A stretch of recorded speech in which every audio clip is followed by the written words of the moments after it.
farmers are so happy to have us visit and kind of see their craft and what they've been working on for generations and in some cases centuries. And all of that gets kind of collapsed and washed away, in today's spice industry. And that's why I think people so connect with our spices and our stories, because people want to know where things come from and who grew it and what made it really special. That's what we're kind of offering through Burlap and Barrel.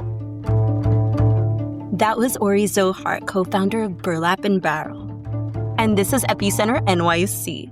We connect our communities to news, information, and each other. I'm your host, Amber Castillo. In today's global spice trade, farmers often have little control, and consumers end up with bland, aging products on their shelves. The process is opaque, dominated by large companies and layers of middlemen. The team behind Burlap Barrel is working to change that.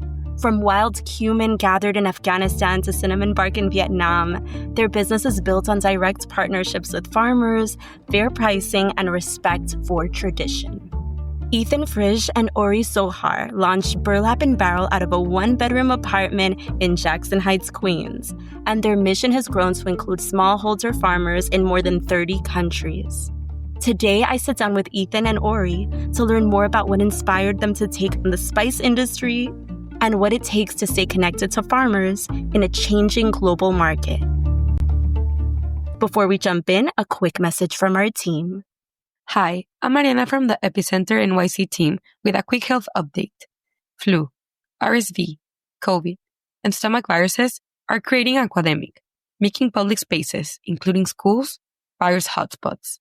Watch for norovirus symptoms like vomiting, RSV's sneezing and congestion, and the flu's high fevers and fatigue. Hydration, rest, and staying home when sick help keep families healthy. Protect your community. Wash your hands, clean surfaces, and keep up with vaccines. Need more info? Email hello@epicenter-nyc.com or text 917-818-2690. Now back to the show. Here's my conversation with Ethan and Ori. My name is Ethan Frisch, and I'm the co-founder and co-CEO of Burlap Barrel. And my name is Ori Zohar, and I'm also the co-founder and co-CEO of Burlap Barrel. And what is Burlap Barrel? Burlap Barrel is a single origin spice company. We're a social enterprise. We work with smallholder farmers in 30 different countries, mostly people who have never exported before but are growing the absolute best, most fresh and flavorful spices in the world. And we import them into the U.S. We pack them here, and we sell them mostly on our website, burlapandbarrel.com, as well as to restaurant chefs and grocery stores across the country. Yeah, where did the name come from? We really wanted to get at the tangible element of a supply chain, right? Like we're a supply chain company in a lot of ways, setting up a farmer to export for the first time, bringing that product into the U.S. for the first time. A lot of the spices that we import, we're the only company that carries that particular variety of that spice. Royal cinnamon from Vietnam, it's an heirloom species of cinnamon. We're the only company that imports it into the U.S. Likewise, our wild mountain cumin from Afghanistan and quite a few others. So we wanted a name that would really evoke the tangible process of moving things around the world, which, by the way, is a very old thing to do. There's a long history around the spice trade going back, long before even recorded history. People were trading spices. So we see ourselves as stewards of that legacy. Carrying things, beautiful things, delicious things from around the world for people to enjoy. Yeah, and can you both share the moment or experience that first sparked this passion for food, entrepreneurship, and being part of this historical journey and way of living, as you said? Yeah, well, I mean, neither one of us came from the spice industry. We both came from very different backgrounds, and we met in the summer of 2010, or a little before that, through some mutual friends. At that point, I was working in a restaurant kitchen and on the Lower East Side as a line cook and a pastry chef. Ori was working in advertising, and we decided to start an ice cream company together, an activist ice cream cart. So it ran for the summer of 2010. It was called Guerrilla Ice Cream. We had ice cream flavors inspired by revolutions and political movements from around the world, and we sold it different pop-ups and markets around the city. My background was in business and in marketing, and I worked in advertising agencies for the first few years of my career, kind of as I met Ethan. Then I had this crazy friend who wanted to start an ice cream business, and everyone else said that makes no sense. And I was like, oh, we're doing this. And so that was a really fun experience. We got to really work together on it. And something about like so much of our work these days is behind computers and talking about these like intangible things that maybe impact, and it felt so fun to have a thing that we could taste and smell and cook with and have friends over and share a meal of it, especially when it was so evocative of history and culture and flavors from all around the world. And so that summer, running the ice cream business together, Ethan was off to get his master's degree, and I was off to the dentist because I had a lot of cavities, which is one of the casualties of an ice cream business. But then I went and I wanted to keep cutting my teeth as an entrepreneur. I ended up meeting some folks that were willing to back a business around making the biggest financial purchase people make their mortgage better, more transparent and clear, and spent really 4 years building up a company, raising money from investors, doing the whole Silicon Valley high growth kind of high spend thing. And after 4 years, we needed to raise more money. That we had a signed agreement. It fell apart, and then we had to cut the company all the way from 105 people all the way down to 8 people, and we ended up selling it to one of our investors. So I had this like really intense 4 year experience of seeing what does it look like when you have venture money. What are the pressures to grow like crazy? How much often it doesn't line up with building a good, long-term, healthy, sustainable business. And that was right then where Ethan can fill in the blanks from the story. But Ethan came we'd always been talking about what our next business would be together, but kind of Ethan popped back up with all these like incredible spices and farmers that he had met. And I watched chefs lose their minds as they were trying it. And so we really talked about building this business that would be a social enterprise, that would be built on a community of relationships where the farmers make more money. We get better spices, and we get to bootstrap it. We could build a business out of our own finances that could pay for itself. It wasn't this crazy moonshot of a thing. And all those things just felt so right after this 4 year experience of this like crazy VC backed, super intense business that just was a total roller coaster. We got to build what people call an old school business that leads to way better spices than people have gotten before. Back to the ice cream real quick. What was the inspiration behind the gorilla theme? And Yeah. I mean, this is going back to 2010. We were both in our early 20s, and I had been a history and political science major in college. So I was interested in social movements from around the world, and we wanted to do a cart. And so, Ori, being the advertising brain, said, "There's a connection there. These are gorillas. You move around, you ambush, like you do things." And so, that's where that's where the idea came together. We borrowed a cart from the Street Vendors Project, where I had been volunteering at the time. And then we wound up donating. We called ourselves an activist enterprise. We donated 100% of our profits. Most of it went to them. Most of it went to the Street Vendor Project to support street vendor advocacy more broadly. Yeah, a lot it was of a fun. yeah. It was a really fun summer, and Ethan and I got to learn like how also our two skill sets kind of worked together. Both Ethan with his culinary background and kind of he was making all the ice cream. In a Yeah. small, dimly lit kitchen. In off hours and all of that stuff. And my background kind of in business and marketing. We got to see how we kind of were able to kind of work together and come up with like there's so much ice cream in New York City. You wouldn't, if you looked at New York City, you wouldn't say this city is lacking ice cream. But we got to really come up with a story that was compelling, that connected with people. We got to really kind of test that out and see both how we work together and how we were able to tell an interesting, compelling story about this product. And that was very much lessons that we kind of brought into Burlap and Barrel, albeit kind of 6 years later. We quickly learned that ice cream was a lot of fun, but it wasn't the product that we were going to work on long term. And so we shut it down at the end of the summer, a little beyond that, and then both went and did our own things. Ori talked about his adventure in VC world, building a venture-backed company, and then I went to grad school and then became an aid worker. I wound up living in Afghanistan for a couple of years, working for a big nonprofit. Then after that, I worked for Doctors Without Borders in the Middle East. But it was really in Afghanistan I came across this variety of wild cumin that grows in the mountains. It really doesn't grow anywhere else. And it's very highly prized within the country and within the region, but had never been exported. We were the first company to figure out how to export it to the US. Yeah, what was so tough about exporting this type of cumin and some other spices? Yeah, well, it's a great question. I mean, we import from at least 30 different countries. So that alone is a feat. Most companies you hear will import from a few places, and most companies are importing from established exporters. In our case, we are building the supply chain from scratch, going to an individual farmer or a small group of farms, asking, "Do you want to export?" That's a big question. We ask farmers to take on a lot of work and responsibility, but we also pay them a huge margin above what they would make elsewhere. It's at least double and sometimes as much as 10 or even 20 times the commodity price. We call it farmer-led pricing. We don't negotiate. We pay them pretty much whatever they ask. And so then that sets up an opportunity for a farmer who is growing something special and different to really get the value of that work and that expertise that they bring, and to own the supply chain themselves, that they become the direct exporter. So, typically spices are traded a dozen times between the farmer and the country of the destination country. When you buy spices at the supermarket, they're easily 2 or 3 years old. Like no question about it. They're not fresh. And by working directly with a farmer, by paying farmers a lot more, by doing all the sourcing work that we do, we're able to get products in right at the point of harvest. We contract with farmers on a yearly basis, so they grow for us, and it comes in, within weeks of it being harvested. Yeah. And could you speak a little more about how that time in Afghanistan shaped your vision for ethical sourcing, or whether you were already thinking about this?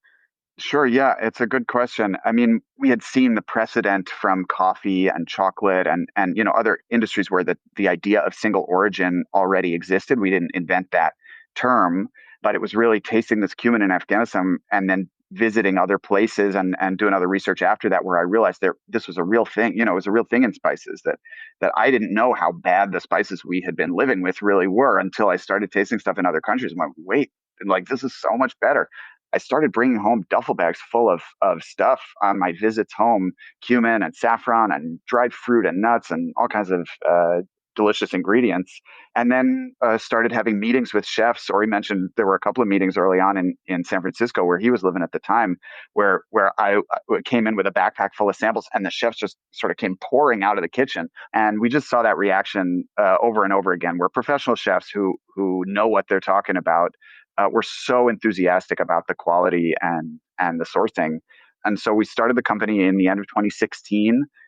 We ran it out of my 1-bedroom apartment in Queens for the first probably close to 2 years before we even found a co-packer. So, I would get an order from a restaurant and open up a sack of cinnamon, and I turned my living room into a spice warehouse. We had over a metric ton of spices in my 1-bedroom apartment in Jackson Heights at that point. Nobody minded, I hope, but that was how we started the business. We didn't have any experience or money to do it, and we wanted to do it in our own way without investors. We had this social mission from the very beginning, and we built it really slowly over the first couple of years. And then COVID was a huge turning point for our business. We grew. Our e-commerce grew about 1,000% in 2020. We really pivoted from being primarily a restaurant supply company to being a direct-to-consumer spice business, where our restaurant accounts had closed through the early days of the pandemic, and we had a few weeks of existential crisis, and then home cooks came riding to the rescue. So we realized that there was a big audience of people across the country, especially in that time period, but even since, who love to cook at home, who cook regularly, who care about not just the quality of their ingredients, but the sourcing, the social impact of what they buy. They want to know that their money is doing good work all the way back in the supply chain. And that's one of our core values. So we've really connected with an online audience in particular of home cooks across the country. Yeah. Could you take us back to when you were first trying some of these spices? What was it about the spices that felt different, if you could describe that? I think we've gotten used to getting really incredible fresh produce from the farmer's market. Like, you have an apple that was picked that morning versus one that's been in cold storage for 6 months. This is the same thing as having cinnamon that, people talk about spices as just for color, or spices being dusty and all that. And it's true that the commodity market spices are pretty much just good for that. But then we go into Zanzibar and we watch them take a cinnamon branch and with a small knife kind of cut around it and kind of peel the bark off that's ultimately going to be turned into this really fragrant and intense and citrusy and bright kind of cinnamon powder that Zanzibar is known from. And you just kind of you're reminded that spices are plants and herbs and leaves and roots and have these agricultural origins that I think so often we don't kind of come into contact that, in the grocery store aisle. So I don't know, Zanzibar is this beautiful collection of islands where spices are uniquely suited to grow. They're world famous for their cloves, and the farmers are so happy to have us visit and kind of see their craft and what they've been working on for generations and in some cases centuries to really produce these things. And all of that gets kind of collapsed and washed away, in today's spice industry. And that's why I think people so connect with our spices and our stories, because people want to know where things come from and who grew it and what made it really special. And they want to go back to origin and they want to understand where it all came from. And that's what we're kind of offering through Burlap and Barrel. Yeah, could you share an example of one of these farmers or communities where you learned that your partnership changed their life or how they do business? There are quite a few. We work with a turmeric farmer in southern India. We went to visit him in February of 2020. He's a classic farmer profile, like Ori described. He has a ton of strong opinions, and he does things his own way. And it's almost a spiritual practice for him. Growing turmeric, it's not as much commercial as it is a spiritual practice related to his practice of Ayurveda and Hinduism in general. He grows Ayurvedic ingredients exclusively, so that's turmeric and sugar cane and peanuts and a few other things. But he lives in an area with a lot of farmers and a lot of other turmeric farms, and he's the only one who relies on rain-fed agriculture and doesn't use chemical herbicides and pesticides, and has this sort of religious, spiritual philosophy behind his product. And all of his neighbors, I think, have laughed at him for a long time because it's a lot more work to produce it that way and a lot more expensive. And until we showed up, I guess he wasn't really making a lot more money than they were, but he was so excited to have us there. He literally marched us down the main street of the town and be like, these are the guys who they've been buying from, I think we'd been working together for about two years or something at that point. So enough of a foundation. And then we went to visit, and he was so excited to like stick to all of his neighbors, all the people who'd been, giving him a hard time all those years because he really had found the market for his product that he was looking for. And meanwhile, they're producing something inferior that goes into the commodity market, and that's fine. There's a space for that too. And how did you find these folks? What's your process, especially in places where you don't maybe have that personal connection? Nothing beats us going and spending time on the farm, having lunch, really seeing and really showing that we're here to build a long-term relationship. I mean, I think farmers have to believe in what we're doing too, because we're asking them to do something different than typical. But the right folks, it's really clear that it's going to work out for both of us. So in the pandemic, people reached out to us on Instagram. Like farmers' children were moving back to their homes and helping their parents like connect. And they're, Burlap and Barrel seems like a company that's working directly with farmers.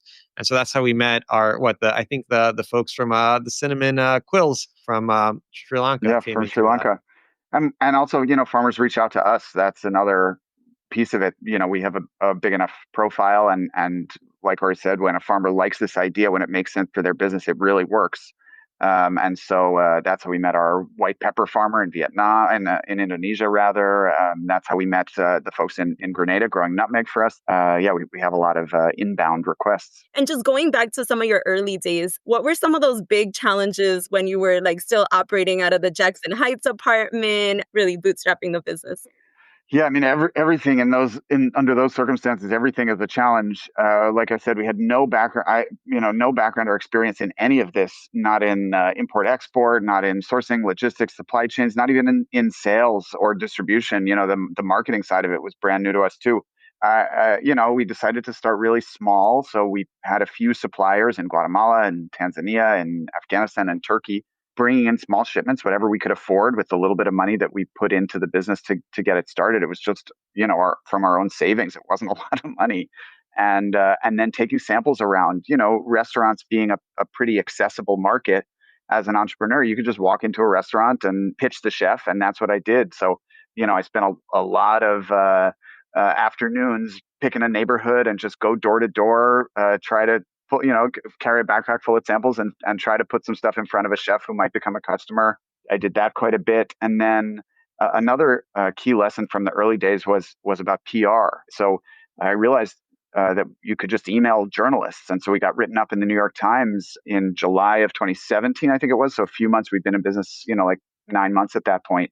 I emailed a reporter. I found her, maybe a friend had her contact info, or I don't know how I got it, but I emailed her and she wound up writing about us. And that created a direct to consumer side to our business that there had been no interest in the first few months. But suddenly there were home cooks who read about us in the New York Times and came to our website. That helped us realize that the audience was more diverse than we had originally thought, that there were different demographics that we could build a business towards. And we've continued to do that PR strategy. I think we learned a lot about how there's no like golden bullet for success, that like success was based on doing 100 things well. And so what we learned is that all of a sudden, if we could make our photography on our site a little bit better, more people would buy.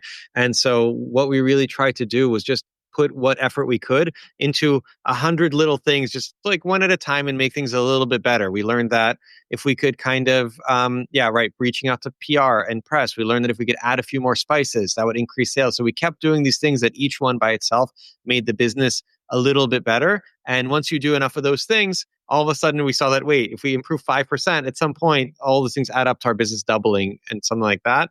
And we also learned a lot about how I think a lot of businesses pretend to be bigger than they are because they think that that's what consumers want. And in fact, like Ethan was hand packing our spices and writing labels by hand. And we're like, guess what? Where else are you going to get a package of spices that's packed by the co-founder of the company that by hand, but you're not going to get that anywhere else. So we learned a lot to kind of like lean into the ways that we were small and nimble. We would email every single customer that placed an order to say, hey, I'm the co-founder of Burlap Barrel. I saw you ordered. Thanks. What feedback do you have for us? How did you find us? And so we did all these things that people talk all the time about, like scaling and high growth and customer acquisition and all this and that. And we just tried to do things really well and every day make the business a little bit better. And then that ended up leading to most of our early employees were all our super customers. And they would reach out and say, hey, do you need some help? And we're like, oh my God, could you help us with customer support? And all of a sudden we had a fractional employee that was, working on customer support. So I think people often look at companies after they've already, or when they're all grown up, and saying, how can I kind of replicate that? And in fact, we were really scrappy and we did a lot of things to try to like lean into our strengths instead of kind of trying to cover our weaknesses. We tried to lean into being a small and scrappy company where you're going to talk to the founders if you email us, and people really liked that and responded to it. And that really helped us build our business in the early days. Was there a moment where you were doubtful that this direct sourcing model was viable? Honestly, the pandemic was a really scary time for us because half of our revenue came from restaurants at that moment. And that kind of went away overnight. And we went to like, oh my God, is this it? What if our warehouse closes? What if like global transportation can't get spices anymore? But instead, as Ethan had mentioned, what we saw is home cooks came out of the woodwork. Nobody wanted to step foot in a grocery store. So everyone was Googling best spices online. And then they ended up stumbling across our site. And our entire goal was to keep them. So like once grocery stores do open back up and have spices back, how do we make sure that the experience that you had with us was so meaningful and so special and so different, and the spices were so much better that you couldn't even dream of buying your spices at the grocery store again? So that was both like an existential threat, or we were like, oh my God, this, like, it might have been a good run and now it's time to hang up our hats. And we went from we're going to run out of business to we're going to run out of spices in like a few weeks. That really felt like we were onto something real, that like it wasn't just our friends and our family and people that we knew. We had strangers coming by the dozen and then by the hundreds, to our site and placing orders. And that felt like, oh my God, this is no longer a thing that's based on our shoulders, but is the public is now engaging in it. Like we had a lot of really good support. We had built supply chains and sourcing. We had moved out of Ethan's apartment by then.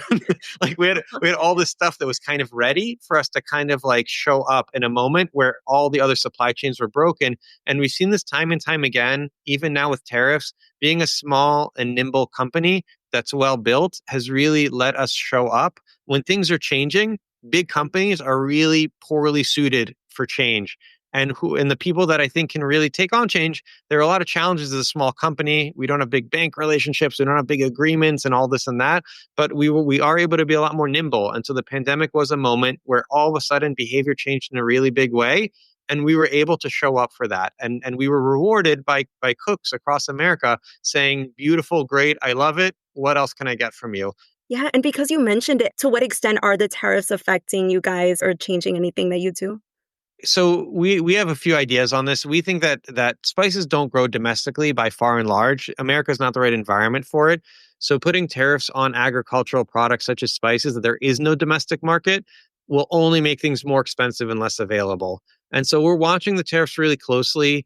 We're hoping that there will be a clear kind of exemption for something that doesn't feel like it has any benefit for the American consumer. And we're also using this as a chance to talk to our customers and say, hey, we're a small business. We are a 100% American-based employer. Even our customer support team is American-based. We're spending so much money with the post office and FedEx and UPS. We're putting so much money into the American economy. And our ironic thing when we came to look at it is that with the tariffs, we're not going to pay our farmers less because of the tariffs, and we're not going to charge our customers more.